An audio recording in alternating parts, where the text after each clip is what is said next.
John Wedger is a police whistleblower. As a CID officer, he discovered back coverings on child sex trafficking networks, which led to an investigative inquiry by the Independent Police Complaints Commission, delving into the depth of police involvement. He is one of the bravest men in the country today, by many people's reckoning. John Wedger, thank you for joining us. Please speak freely to the Zoom mission. I'm recently retired from the Metropolitan Police, where I served as a detective. I specialised in child abuse investigations, and what is relevant to me being here today was my service whilst on the Specialist Vice Unit. I had been asked to look into an allegation made by a 14-year-old girl that she is being used as a prostitute. On looking into it, it appeared that this girl was one of many. She gave me another girl, who in turn gave me another, and it just spiralled. Very, very quickly, we had dozens of young kids aging from 9 to 14 years old. All of them were subject to care orders, either looked after or, in placements, homes or whatever, but all known to the social services. A lot of them were known to the police for being missing persons and everything else. And all of them were addicted to crack cocaine and heroin, and were all being pimped out, as the term goes, by one person, which was a female prostitute who was very well known to the Met Police. And this woman had alleged connections with high-ranked officers, and also a local magistrate, and someone that was high up in executive status in the BBC. This woman seemed to work with impunity for many, many years, and when looking into it, this actual racket had been going on for a long, long time. What I did was I exposed my findings. I committed them to paper in what was just a basic intelligence report, and I took it to a senior officer. And what I must say, that this isn't the first time that I'd been shut down for exposing child abuse offences. A couple of years prior to that, if I may jump the timeline, I was on an inquiry looking into transient paedophiles that had failed to register, and I found out that they were residing on canal boats within the inland waterway network of the UK. They had information from within the prison service that there were two paedophiles that were living on boats. Now, boats had a lot of poignancy in as much as there was freedom to travel. The canal network was very, very old and therefore didn't get policed, and children liked boats. And the BBC had a programme at the time which sort of, it was to do with two little dolls that lived on a canal boat called Rosie and Jim, and it was tied in at the same time as I was looking into this, so kids were drawn to the waterways.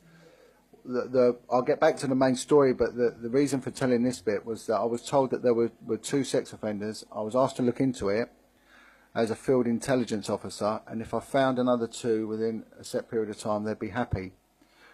Within that period of time, I'd found 90. I came into work, and I was told by a high-ranked officer that the inquiry had been shut down, and the reason given was that they couldn't afford the funding for me.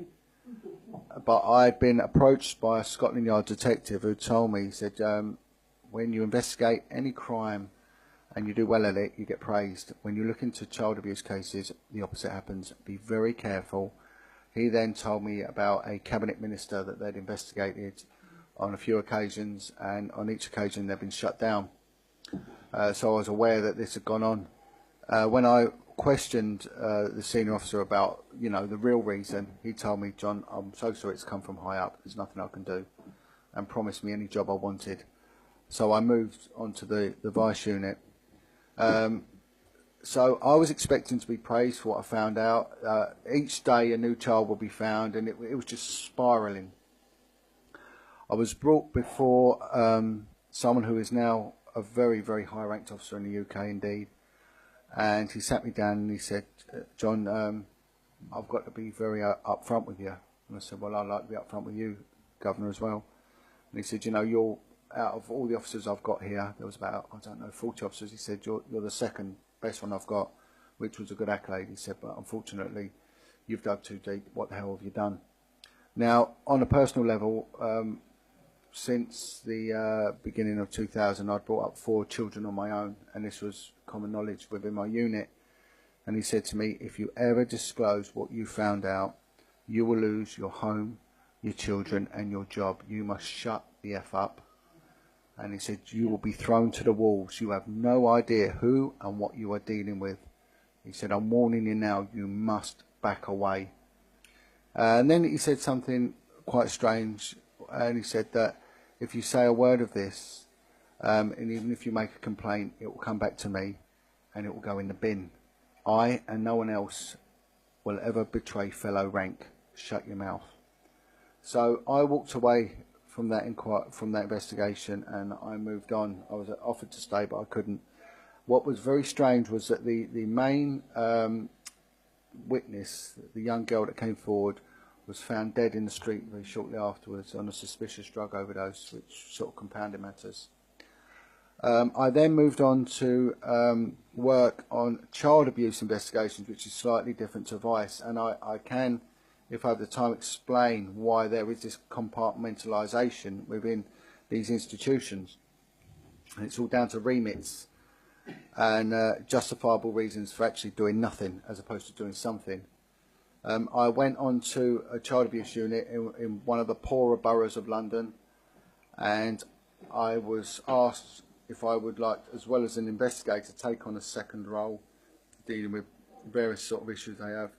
And I was told you'll get a day here and there to go to a meeting. And I asked to look into if anyone was dealing with children's homes. I was told no, there was an officer that was dealing with children's homes, but she left 2 years ago, and she didn't do anything anyway because nothing happens, there's no problem. And I asked this sergeant, are there any problems with child prostitution within the kids' homes? He said, what you on about? No, of course not. I got a list, and this is almost real time as I'm telling it now. I got a list faxed through to me from social services with all the children's homes. There was 26 kids' homes. I picked up the phone and I spoke to the fella, and I asked him how many kids they have. And on an average, there's about 5 children reside in these children's homes. And I said, no, I'm not pointing the finger. No one's in any trouble. How many of these children do you lose at the weekend? Which is the usual pattern of missing, you know, when kids go missing. And so out of the 5, we lose 3. And I said, no, honestly, what happens to them? They went, oh, they're being pimped out. So I'd found this officer that had dealt with it for years had found none. Within this, honestly, this was the time, as we're speaking now, within this period of minutes, I found 3. By the end of that day, I'd found 6. By the end of 3 days to 5 days, I'd found 50. I held a meeting with all the concerned agencies, which involved charities, which involved NGOs, which involved social services, and I highlighted the problem. And I was then harangued, really. I was attacked verbally by head of children's services for this borough, saying to me, what the effing hell have you done? And I said, well, you knew about these kids. I said, yeah, but they hadn't come notice, so we're not worried. The children were making money, so therefore the children weren't worried. The children had a boyfriend, which was their pimp. Therefore, they thought this was love. And the children were also using drugs, so therefore they want to continue to use drugs, so they weren't coming to notice. So therefore social services had written them off, despite the fact that the children's homes would constantly be getting in the logs that they were being picked up and they were going missing. These were regular missing persons. The police have a missing persons unit. They say so many thousands of kids go missing every year. They do, but a lot of them do return. But what is never looked into is what happens when they're going missing. They are working as prostitutes. And again, the child abuse units won't look into them because they say it's not interfamilial, because it's someone else pimping them out. The bigger cities have vice units. Vice units will not deal with them because they say that these are kids subject to care orders. So no one looks into it, and it goes on and it festers and it festers. And then funny enough, after this meeting, I was shut down and moved again. I then came forward a couple of years later. I was actually genuinely concerned that I would lose my children. I know how powerful the police are, and I know what they're capable of, having worked with them. I blew the whistle a few years ago, and I was told that my allegations would be taken at the highest level. I asked to speak to a high-ranked female detective, and this was questioned. And then they did get me a high-ranked female detective, and she said to me, "Why are you talking to me and no one else?" I said, "Because you cannot roll up your trouser leg." And she said, "I understand exactly what you mean."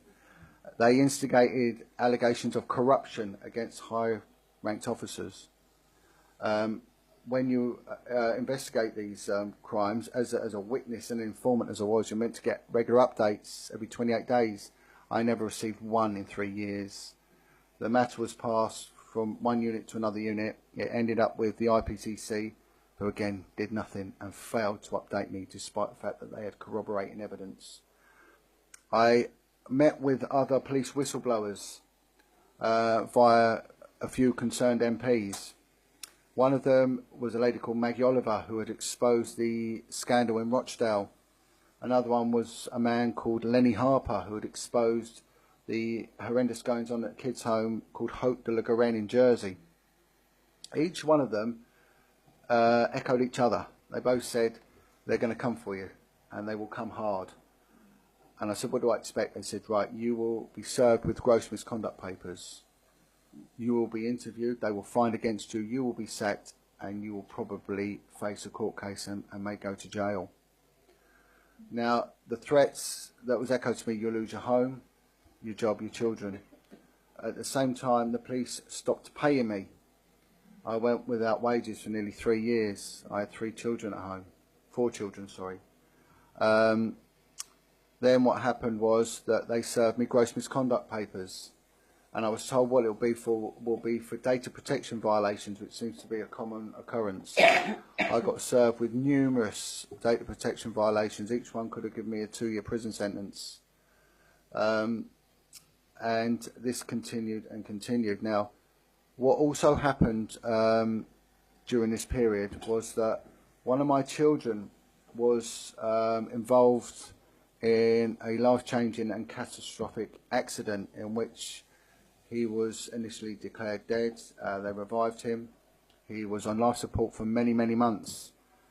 I got a call from the hospital to attend the hospital where they had actually lost him. He'd been dead for 10 minutes. So I was called down to the hospital to basically identify him. I turned up and they had actually revived him within this period, but they deemed him as brain dead, although he was on full 100% life support. A colleague of mine was so concerned, as I had no money, and for 3 days I slept in my car and stayed by my son's side. My son actually made signs of life, and I was able to return home. But my colleague had brought this to the attention of senior officers, just saying, you know, you've got to help this man. He's actually done nothing wrong. The Met Police's response to this: when I got home, they'd sent 2 child protection officers round to interview my youngest boy on allegations that I left him home alone while I was with my dying son. So the threats of "you will lose your home, your job and your children" rang true. I persisted. I refused to give up, and I set up a forum, a working group with all the police whistleblowers, and it extended and it branched out. The IPCC stopped investigating the crime. I was meant to be given a full breakdown of what went on, and I was given a 1-paragraph letter and told not to contact them again. We're not investigating it. Their answer was that the 3 high-ranked officers that I'd accused of corruption, they went and spoke to them and they denied it, and that was the extent of their investigation. And all them years as an investigator, I've been doing it wrong.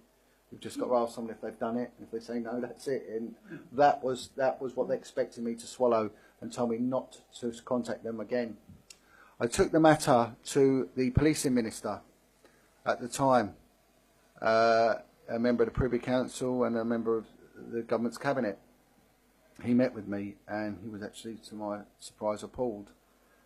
He arranged for a meeting with the Home Office. The Home Office then got their independent investigation team involved and stated that there will be an independent investigation into my claims, and they deemed that the Met Police and the IPCC had failed and they will look into it. I was summoned to a meeting and it was a fully recorded meeting, and it was witnessed, and in which the Cabinet Minister handed my paperwork over to the Home Office officials, and that was an official handover of the paperwork which I supplied to him. They then gave me their assurances that they will be in touch with me and give me a 24-hour contact number, and said they will investigate this independently. I never heard from them again.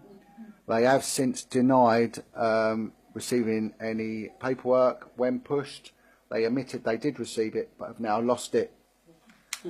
We are seeing police failings in respect to child prostitution hemorrhaging in this country, but we are seeing them on a provincial level. We're seeing them in Rochdale, Blackpool, Rotherham. We're seeing them in Oxford, Aylesbury, Swindon, all on a provincial level. London is one of the largest urban conurbations in the Western world. It has got one of the biggest police forces. We haven't heard one thing about organised child prostitution in London, and the reason being is that those high up have been covering it up, and this goes right to the heart. I was met with, as I said, Lenny Harper. Children were killed at Haute de la Garenne, in which Lenny Harper had forensic evidence, which was then went missing. And he said to me, "Be careful, what you're looking at will go right to the heart of the establishment." I sat down with the Commissioner of the Metropolitan Police, Cressida Dick, and I explained to her what was going on. And I explained the dynamics of how you groom a child. I said, I can take a child out of the care system. I can groom that child. I can have sex with that child. I can get my friends to have sex with that child. I can pimp that child out. You have not appointed one officer to investigate that.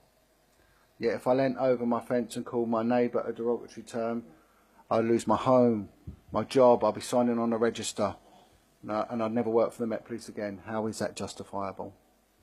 How is it justifiable? I now work with victims and survivors of abuse.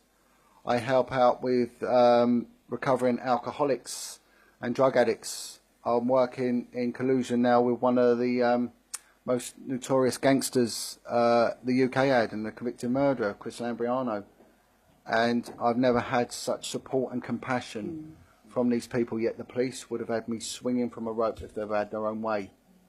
When we look at our prison service, we look at our prison system, 75% of inmates are illiterate. This is in the UK, they're illiterate. 75% of our inmates have come from abused backgrounds. We have a recidivism rate of 75%. The system does not work. Child abuse is at the root of all of this. Child abuse units, when I was on them, I've worked on many specialist units in the police. I've worked on units that have been anti-government. I've worked on units that have been financial crime. You get given a car. You get given an expense account. You get given unlimited overtime. When I was on child abuse, we had a car between 10 of us. I worked with 3 alcoholics because the work was so horrendous and impactful. We had no respite. We were worked till we were dropping, and we would have appointments to see psychiatrists every 6 months, but they weren't to sign us off. They were to keep us going. Say, "Oh, you're all right, you're all right. Keep going, keep going." They deliberately underfund anything to do with child abuse. Deliberately, and it's done for a reason. I had many informants that came from the street. They were beggars. They were drug addicts. They had all been sexually abused as children. One of them told me of a scenario when he was in a kids' home at the age of 4, was raped on his first night by a Catholic priest. He then went on to be raped daily and whipped and beaten. He became a drug addict, and he ended up as a rent boy on the street at an area of the West End where I used to work as a vice copper, and that was what was classed as the meat rack in Piccadilly Circus, where young boys were openly picked up for the purpose of prostitution. It was known about. He went to get in a car, and he was in trouble. He needed drugs, so he needed the money, and he had a pimp, and he said a pimp wasn't a bad thing. A pimp actually looked after me. I was safer with a pimp on the street than I was in a kid's home. He went to get into a car which was a white Rolls Royce with 2 men in it. and his pimp said, "Don't go in that car." The last two boys went in there. They killed them. We never saw them again. He gesticulated for the driver to drive around the block, and his pimp didn't see this. His pimp thought he'd walked away, but he didn't. He got in the car. He was then taken to a very affluent part of London called Hampstead. He was then subjected to 3 days of torture and sexual violence, in which he said that they knew that they'd killed him. And he said they dumped his lifeless body on Hampstead Heath by the Royal Free Hospital, believing he was dead. And he said, what shocked me more, John, was the fact that these two men, they were well dressed, they had a big house, and they were actually getting ready to go to their niece's wedding whilst they were dropping my lifeless body off, perceived lifeless body off, on a bit of heath ground. Yet it goes on consistently. Back in 2003, the justice system brought in what they called the Bad Character Act. Before, you could never bring in someone's previous convictions within a legal trial in the UK, unless it was a very, very serious one, and then it was very difficult. There were too many legal parameters. They brought this in, and everyone thought that it was a coup. It was a step forward in gaining justice. But when you commit acts, minor acts of shoplifting, it's dishonest crime. You are then deemed a dishonest person. Every person I dealt with, every street person, every crack-taking prostitute had been abused as a child. They all committed dishonest crime to stay alive. Right? They shoplifted. They pimped themselves. Whatever they did it to survive, to buy their drugs, to carry on. So whenever they were brought in a trial as a witness, they were instantly deemed as dishonest. And this is what we're seeing now when people are coming forward. They are rubbish and they're broken. And one of the startling things that occurred was back in the beginning of 2000, they brought over Mayor Giuliano from New York to preach to us on a thing called the broken window theory.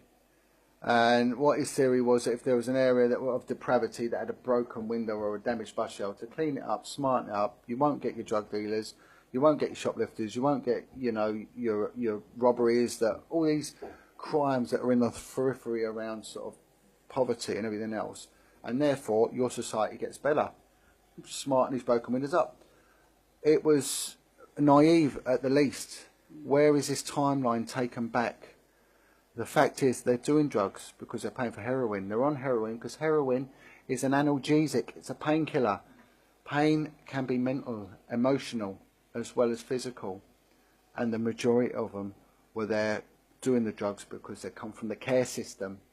The care system that had appallingly let them down, and that they had been sexually abused, and they had no way of processing the damage that had been done to them. Our judicial system sets them up to fail. It follows them through from cradle to grave. These kids are known about, yet nothing happens. They grow up, they become bad in class, they become violent. They get reported to the social services, yet the problem is still not addressed. They then commit minor acts and end up before the juvenile courts. Again, nothing is done. They commit then heavier acts, robberies, whatever, and end up before the magistrates' courts, yet nothing is done. They end up before the Crown Courts, and ultimately they end up going before the coroner's courts. Yet throughout all this circle, nothing ever breaks it. The people that are paid a good living wage to stop this are failing it. And sometimes it's deliberate, sometimes it's apathy, sometimes it's ignorance. I've just come back from Rotherham, a town in a small steel town in the northwest cluster of the UK. I met with a social worker who had exposed the child prostitution problem. She ran an outreach group and the kids would come into her, and then one would tell her another, and she looked into it. It was organised prostitution. It's a small little town. 2,000 children were being pimped out. She got attacked. She got attacked from the police. Her husband nearly lost his job. It nearly brought her to this point of suicide. And this is what they do. It's orchestrated and it was manipulated at the highest echelons. And she said it was coming from the high-ranking officers. And it was. But yet all they would offer up would be the lower-ranking officers for some form of malfeasance, whatever. But it is being orchestrated at the very top. My investigation showed a strong link with high-ranked officers and organised criminals. I spoke with another child abuse investigator in a quite high-ranked officer, and I spoke to him from Manchester. Again, he had a proven link between high-ranked officers and organised criminals and child prostitution there. We had a glimmer of hope in the form of a chief constable, a commissioner of police for a county called Wiltshire. The man's name is Mike Veal. He stood up and he investigated child prostitution, child trafficking, child abuse, everything else, but it involved former Prime Minister Ted Heath. He turned around in Parliament and he said, if they can attack me, because he come under attack, and he said he came under attack from places he didn't even know existed. And he said, if they can attack me, God knows what they'll do to John Wedger, which in a way was a bit of an accolade.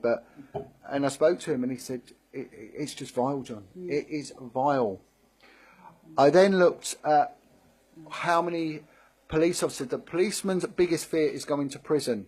And they know it. They know it. This is deliberate. What we're looking at is deliberate. I was a good guy. When you're a policeman, you take an oath, and your oath is, I will act without fear or without favour. Someone said to me, John, do not base your own bravery on others. Don't judge others for the lack of bravery and commitment shown. I do not see myself as brave. I see myself as a man who believes in protecting the vulnerable, doing God's work, and doing what my oath said, to act without fear or without favour. They are going against their oath. And I said, we will look at this word fear, shall we? What are they frightened of? Telling the truth. Where the real fear lies is this young child laying in a kid's home at night and they're coming and they're taking the blankets from over him. That's the real fear. You know, we need to get a grip. You come under attack, and you do come under attack, and it's painful when it hurts. And it does do its best to destroy you. Maggie Oliver said to me, John, I was going to prison.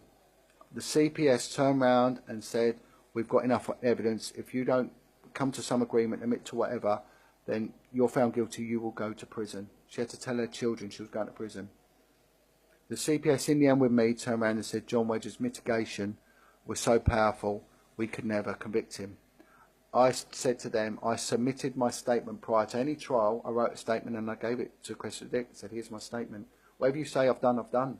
I don't care. But I will not be tried by you. I will be tried in a Crown Court. And I will be tried by my peers, and I will be tried fairly. I've done nothing wrong, and I listed every single person from the bottom right the way up to the top. Who was involved, who knew about it, who did nothing, who then did nothing, who did nothing. This went right up to Bernard Hogan-Howe and now to Cressida Dick. Bernard Hogan-Howe knew about this. The campaign of bullying on me was orchestrated under his command. He has now been appointed by the House of Lords to look into child grooming gangs and how they existed. Well, I might save him the trouble. I can do that for him.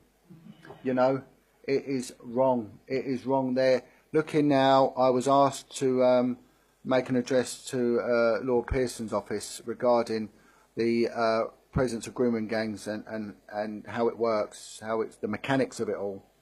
They're looking at it from a very sort of religious background, that it's Muslim gangs. This is a bigger picture. This is a bigger picture. Kids are a commodity. And one of the things which I want to refer back to is yourself, Commissioner, to my right, mentioned about the Marc Dutroux. Whenever I give a talk, you have to make things relevant.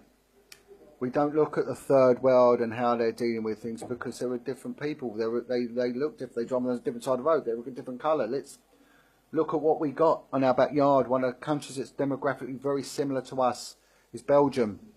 In living memory, it went on in Belgium, you know, and it went on with Marc Dutroux.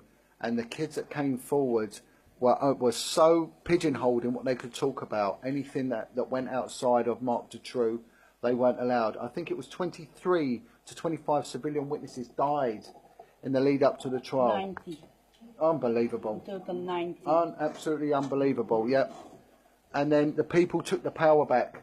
They blew the windows out with the fire engines of the parliamentary office, and then they sprayed horse manure all over the building, and they took to the streets, didn't they? 500,000 people. 500,000 people. And what do? We only kick off when someone throws a cat in a wheelie bin. If we allow our children to be attacked and preyed on in this way, we have failed as a decent and moral society. And we are doing that. And we are doing nothing. It has to stop. And they have to back. I don't want no glory, but people like myself, we need backing. And we need it. Absolutely.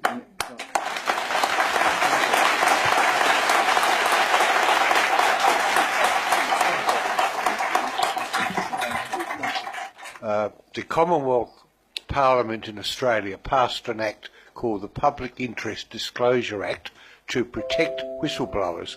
The act says quite clearly that if you blow the whistle on corruption or whatever you blow it on, you cannot be charged with another offence in retaliation for what you've done. 2 Supreme Court judges in Australia have said the act does not apply. Well, it's the same with the police. They are not subject to any employment law. They just do what they want. Yes. And when we look at suicides, the Office of National Statistics will not keep any information on police suicides. We went to Boston, and police suicides are twice that of any high-risk occupation. These coppers are so worried of going to prison, they commit suicide, and it happens. Yeah. I just make the point as well that us barristers are under the same oath of fear of favour, and we're very glad to take your testimony, and we will act. Oh, God bless you. God bless you too. Thank you. Commissioner Hutzabout, who's a criminologist and psychotherapist, has a question for you. Yeah, a question, not really a question, more of a statement and a question. If the $1 million Robert was speaking about would have been used and will be used for people like you, supporting you when you lose your jobs and you have no income for your children, would that make a big difference for other officers to talk and do what they have to do, their jobs? That's my question. It's financial bullying, and they know it, and they do, and that's why they do it. And one of the strange things which happened to myself and another whistleblower was my bank account was shut down for no reason. That's the second, and I know someone else, but it would. You need to live, and it was the fact that good people funded me, and got me through it. But would it help you and other whistleblowers and people that want to do their jobs if this commission succeeds in gathering money to financially help your families? Would that help people coming forward to do their jobs, to be able, because we have to change the system from within. But if people like you, police officers, under oath, wanting to help people, or not even in the possibility to do your jobs, well then it's finished, isn't it? And it is finished, if we are honest, it is finished. Yep. The system failed over the whole line. Also healthcare, everything that has to do with children failed, and that's planned. But the question is, do you think that more people like you would continue doing their job, even with all the pressure they have, if they know that if something happens, there will be a backup for their families, protecting their families, and money to survive? Do you think that more people would come forward and continue their jobs? I'd like to say yes. The one thing is, it's the police pension. You look at losing your pension. And that's what does it. That's what keeps them in silence. But you do need money, and also recourse to some sort of legal assistance. I had to. The Police Federation, each legal firm they gave me refused to take my case on. I went independent. They took me on straight away. Straight away. You're present. John, as a former spy, we're obscenely proud of having the highest rates of alcoholism, adultery, divorce, and suicide. So I do understand to a certain extent. I am so deeply moved by your testimony and your integrity. Why haven't you been killed? I don't know. Jesus loves me. You do know the answer. Well, hopefully, I've got a few more years out. I've got a job to do. Got a job to do. Your Grace. There's a greater power. John, thank you very much indeed for this testimony. Did it reach the media in the UK? This is one question. Yeah. Second, have you been approached, asked questioned by one of the church leaders in. But I'm glad you asked that. The media, one of my saving graces, and it didn't meant to happen. Something Sasha mentioned the other day to me was about doing a testimony and keeping it for legal purposes. I actually did an interview with the UK column with a man called Brian Gerrish, and he said it was too hot to handle and put it out online. And I thought, oh my God, what's he done? But it actually saved me. It saved me. So the alternative media really did help me. When I left, the national media have been okay. There's been a couple of good journalists. One of the journalists has tried to move it forward, but gone now to a different paper, and they won't touch me. But the other thing is, I'm a Catholic, and I wrote to Vincent Nichols, and he said, nothing I can do. So other Catholics got together and wrote to him and said, why? If you can't do anything, then why are you there? And he said, I'll see what I can do. And he said he couldn't get involved. And I said, but you got involved with the McCann case. Why can't you get involved here? And this is what you find with all these departments that claim to have ownership for supporting people. They are useless. They do nothing. And I was appalled by Vincent Nichols. I thought the man showed no integrity, nothing. However, on the local level, Priest has been very, very good. And also, there's been a few Christian groups that have been phenomenally good. And there's also been a group of Orthodox Jews in New York have raised quite a lot of money for me as well. So it's come from everywhere and really supportive, but on a lower level though. Thank you, John. Commissioner Helstein, a very brief question. We're running so late. Thank you. Really brief, and I will explain why I'm asking so briefly. As you practically were in that flame, in that horror, and in that danger, and you really are touching very nearly. So maybe your intuition, your mind, your all human said, what is the force from the society, from the court, from everywhere, which could help you to solve the cases like this, like many these cases? What were you dreaming of? A force, okay, because you felt helpless. I'm sorry for that word. No, that's good. I wanted the platform. I've been threatened and bullied into silence. It was a conspiracy of silence. I was screaming inside.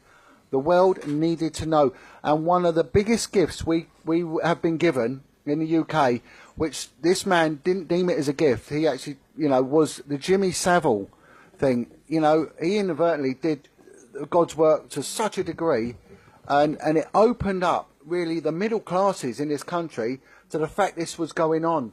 And someone said to me, do you find that your world gets so small when you deal with this? And I said, explain. He went, well, no one wants to talk about it.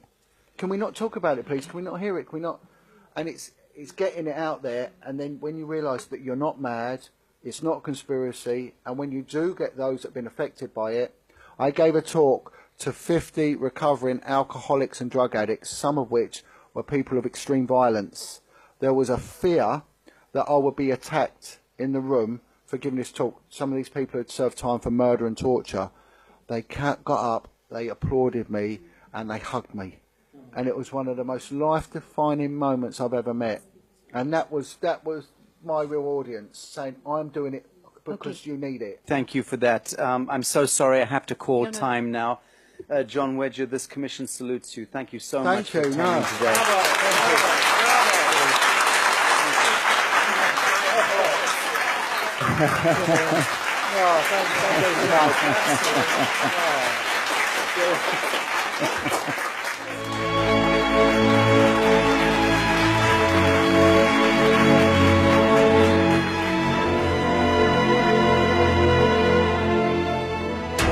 Are the power behind the ITNJ. Add your voice. Sign the treaty.